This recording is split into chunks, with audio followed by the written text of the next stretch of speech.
Welcome back to What Arty Noobs with General Disturbance. We have a little bit of a treat for you today. We have a whole series of battles involving Awppenheimer, and they're all top tier games. And in this one, he's in the Object 260, the tier 10 Soviet Heavy, the reward tank for the personal set of missions. And he's located on the north spawn of Ensk, and this is an encounter game. Well, what can I tell you about the Object 260? Well, it handles very much like the IS-7. It's got a 122mm gun with an alpha damage of 440. It's the BL-13 gun. And you can see he's ploughing through these houses, trying to get at the enemy. It's tier 10 game, top tier. And he's a very good top tier player. So you're going to see some really good ace gameplay. And some of this will actually help you if you are trying to learn to become an ace player yourself. Remember, Awppenheimer does have 3 marked vehicles as well, so he can show you exactly how it's done. Now, fired a round in there, and it's a heat round. I think he thought that the enemy was behind that, but nothing yet.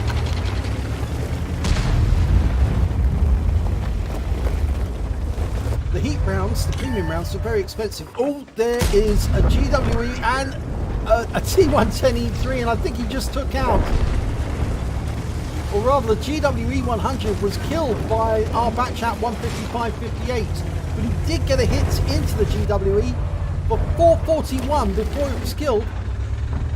Of course, heat round is a bit expensive for a GWE, but okay, so we know we've got 2 opponents down here, a T110E3 and a cram bomb. Okay, there's the cram bomb behind that building. He fires around in, but he doesn't go through the armour. I think he was trying to get the magazine at the back, that bustle at the back of the turret. Ooh, and the cram bomb fired one back and managed to pen for 334.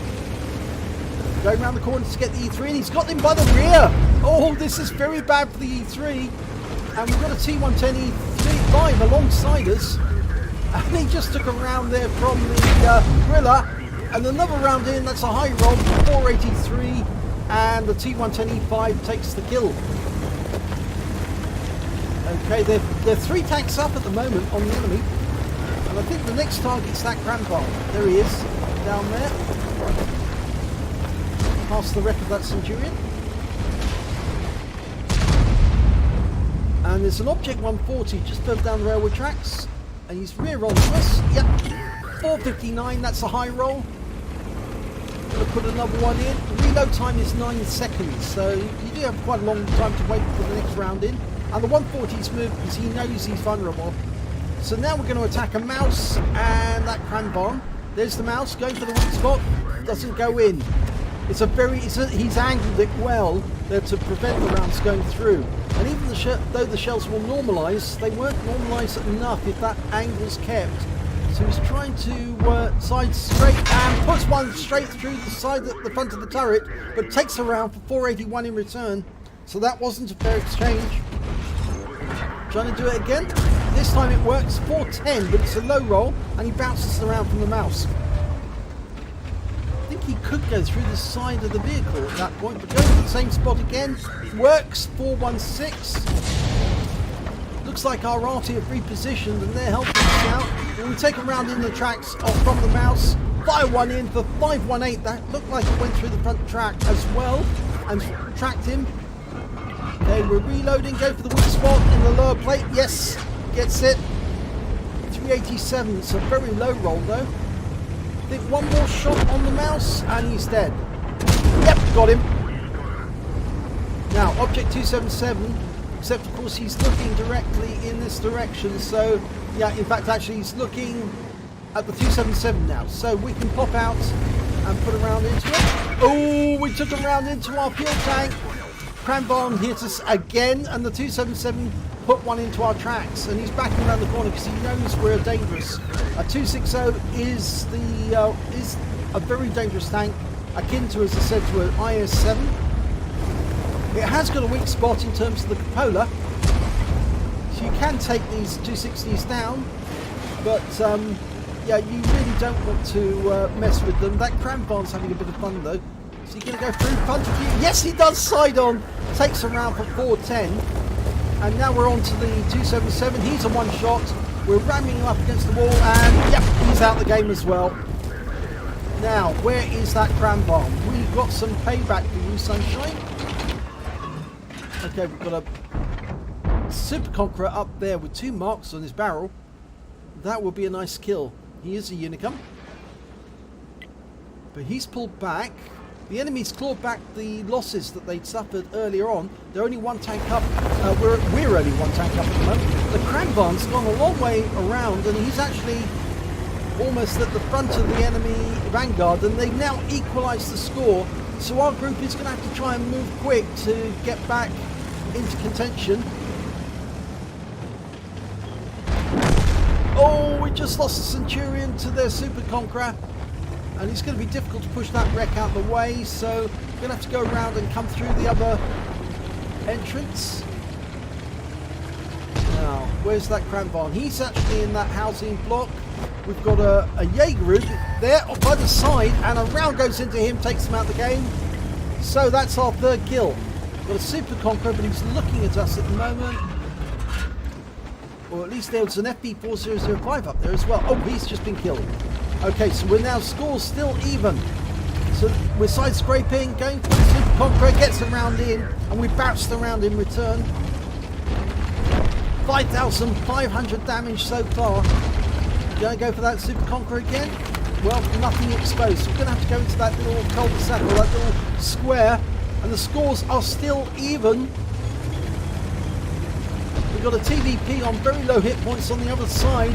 He's taken out the T22. We're going to go after the Cranbarn. The TVP's just been taken out by the Cranbarn.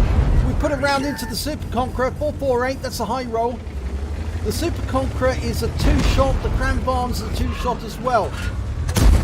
We tried to get the Cranbarn, but he bounces that round. He knows we're going to come, but I think he's in reload because he has to fire back. And we get one in for 513. Now he's a 1-shot. Now, which one do we go for? Cranbarn first? Yes. Yes, he's gone. That means there's only 1 enemy left. It's the Super Conqueror. And we've got him by the rear. So this is going to be fun.